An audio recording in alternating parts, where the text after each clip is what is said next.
CBS 라디오 김현정의 뉴스 쇼.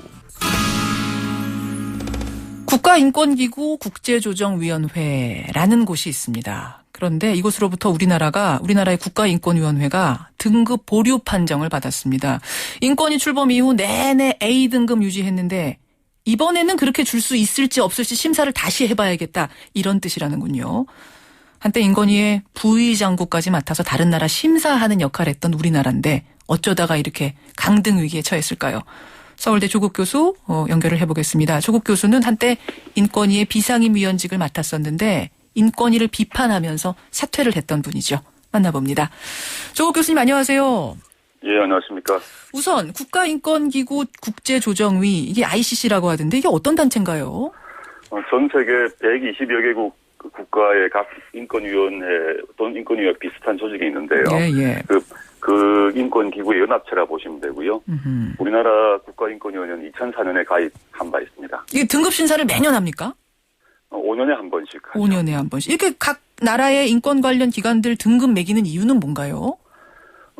국가인권위원회의 운영은 1993년 파리 원칙에 따라 이제 독립성이 유지돼야 됩니다. 예. 그 독립성이 유지되는지를 감시 감독하기 위해서 예. 이 ICC가 등급 심사를 5년마다 하고 그 각 나라를 A, B, C 세 등급으로 이제 분류를 하죠. A, B, C.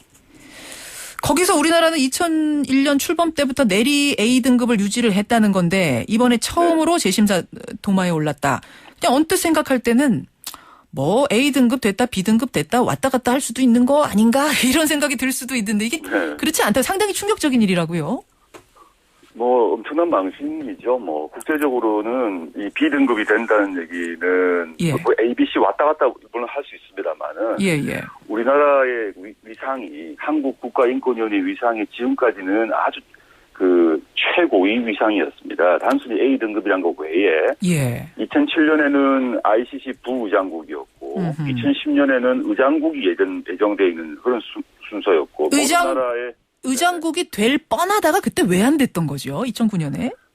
사실은 이제 당시에 한국이 사실상 내정되어 있었고 후보만 내면 되는데 당시 현병철 위원장이 후보 출마를 포기합니다. 그 명분이 뭐였나 하면 국내의 인권 현장을 살피겠다라고 했습니다만은 진짜 이유는 따로 있었죠. 사실은 두 가지인데 인권 전문가가 전혀 아니었던 현 위원장이 낙선될 우려가 매우 높았습니다.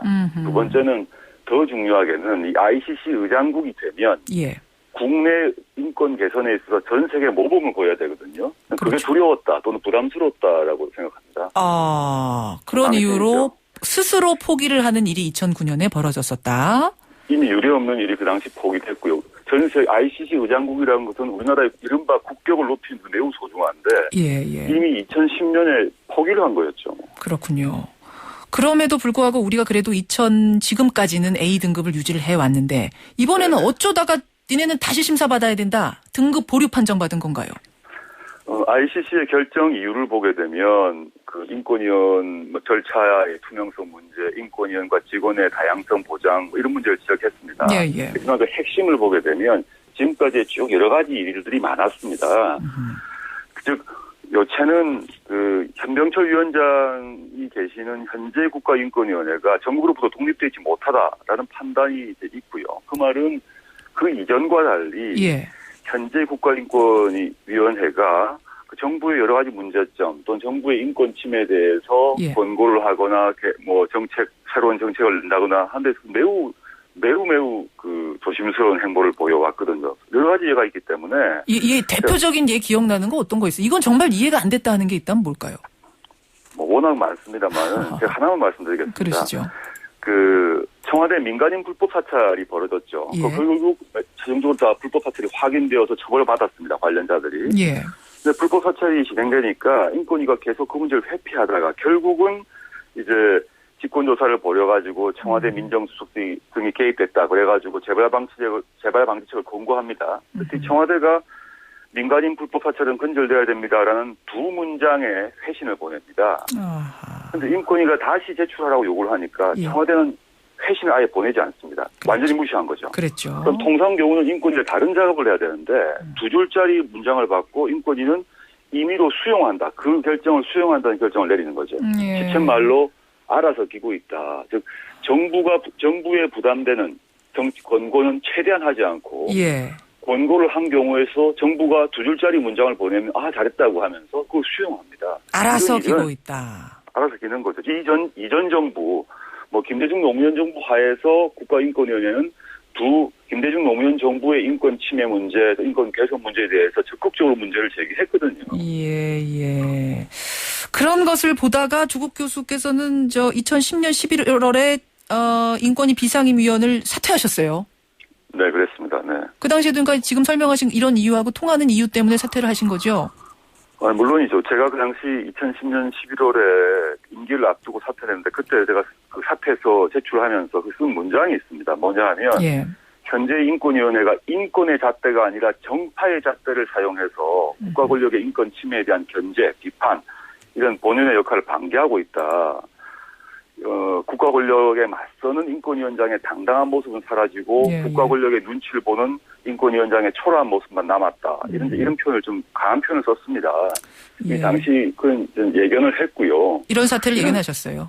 네, 그 당시 이미 저만이 아니라 인권 전문가들은 이런 식으로 나가게 되면 등급 보류 판정이 나온다라는 얘기를 많이 했습니다, 이미. 그렇군요. 그때부터 이미. 그럼 지금까지 오히려 잘 견딘 거네요. 몇 년을 잘 버틴 거네요. A등급으로.